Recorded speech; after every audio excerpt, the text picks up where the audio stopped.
If I could share with you 3 things that will completely change your mood, just like it did mine, this is what they'd be. Hey guys, welcome back. This is Life with Leah. I am Leah. I am a mom. I work and I am multi-passionate, trying to make all those passions happen.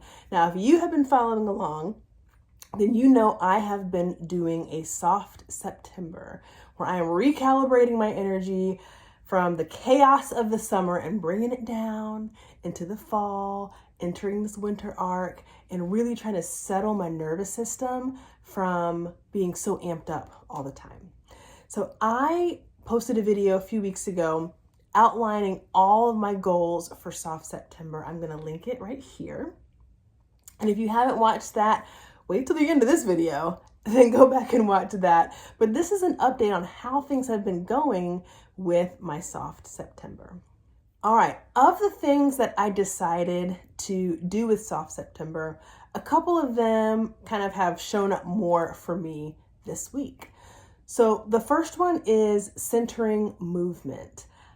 What I've been trying to do is mostly in the morning, get up, get some movement. Movement, exercise really helps to lift my mood.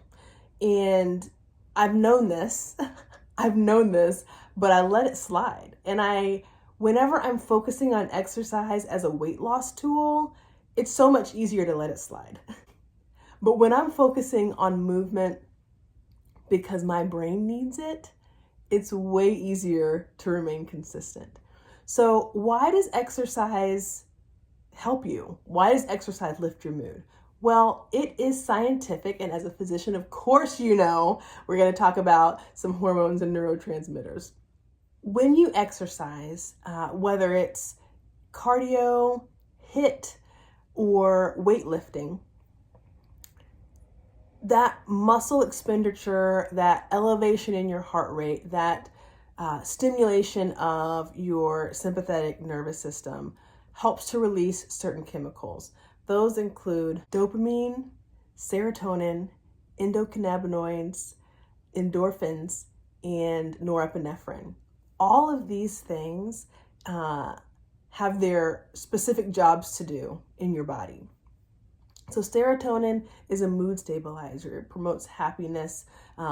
That's what SSRIs, it decreases the reuptake of serotonin in your brain. So if you can exercise and get a boost of serotonin, why would you not? Okay. Endocannabinoids are considered our bliss hormones. They are the same or similar substances as is found in CBD and cannabis. So if you can actually have an exercise high on your own, why wouldn't you? So exercise really can help boost your mood. So I strongly recommend 2 to 3 times a week, at least, if not every day, do some sort of exercise. It can be yoga, it can be weightlifting, it can be cardio. I find that doing a short burst of cardio, 15 or 20 minutes, or doing weightlifting where I'm really pushing myself are the best ways for me to get that quick hit of happy juice. The other thing that can happen is norepinephrine. It increases your arousal, but it also helps with focus and energy and attention, because it's your body saying, hey, we need to watch out for what's going on around us, but it's not in a stressful way. It's in a really adaptive and useful sort of way. So movement, center movement, it will change your life. Number 2 is nourishing my body. I've talked about how it's so easy for me as a busy mom, getting the kids off, going to work. I can have a cup of coffee and have nothing else until 2 or 3 o'clock in the afternoon. I don't do my best work that way, come to find, but it was very easy to do. And it was almost, I wore it like a badge of honor. Like, hey, all I drink in the morning is coffee and then I don't do anything else.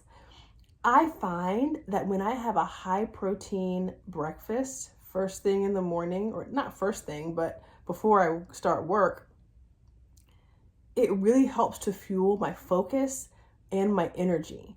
And I'm able to deal with external stressors in a much more graceful manner, we'd say, because I'm not hangry.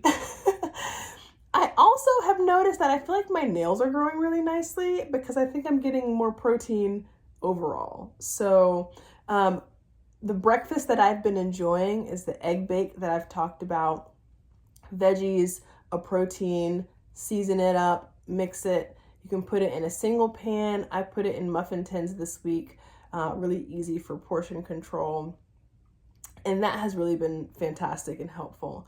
We also had a beautiful salad this week for dinner with corn and cucumbers and steak on top. That was amazing. And then with our last grocery run, we got some good peaches, a batch of good peaches. And this morning I had the most delicious yogurt parfait with peaches and granola, and it was so good. So nourish your body.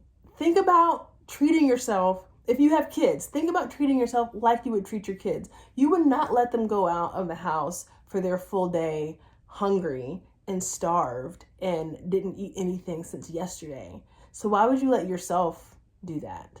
Now, I know that there are some people who do intermittent fasting and keto, and that's great. That's awesome. If that works for you, continue on.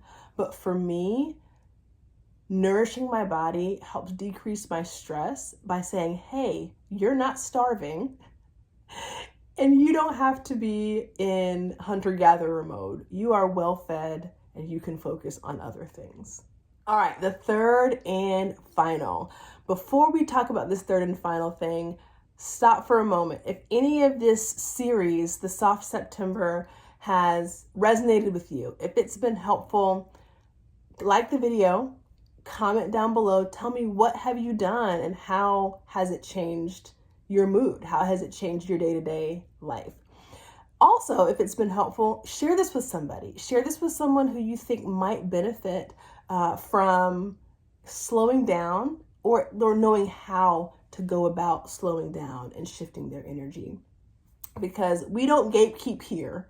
We share what we know, and I hope that this can be helpful to others. All right, last but not least, moving slowly. Guys, this is so simple and it changes the game more than you think it will. Even today, okay?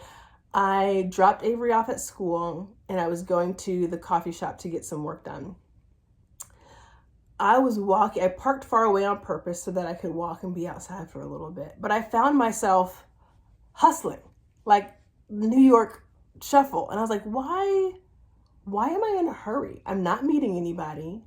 I don't have any hard time deadlines. Leah, slow down. And even on the way back, after I was done and walking back to the car, I had to catch myself. It is a habit. Hurry becomes a habit, and we have to intentionally break that habit. Okay? So take a deep breath, slow down. If you don't have to be in a hurry, don't. And if you do need to be in a hurry, do it slower. So there were times this week where we were trying to get the kids out of the house. Lucas didn't make his lunch. Where's your water bottle? All of these things. And I told myself, Leah, you can help them without being frantic. You can be helpful without being in a hurry. Because most of the time, when we try to hurry, we don't actually get things done any faster. We're just cranky and we trip on stuff and we forget things.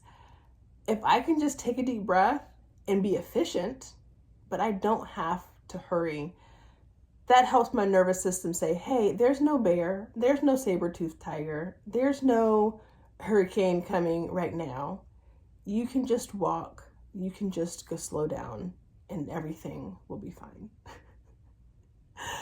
So, movement, nourish your body, move slower. These things have really showed up for me this week. I hope that you can integrate some of these strategies to help you decrease your sympathetic tone and bring your nervous system back down to a place of calm. click the notification bell and subscribe for the rest of our Soft September content. And I will see you in the next one. Bye.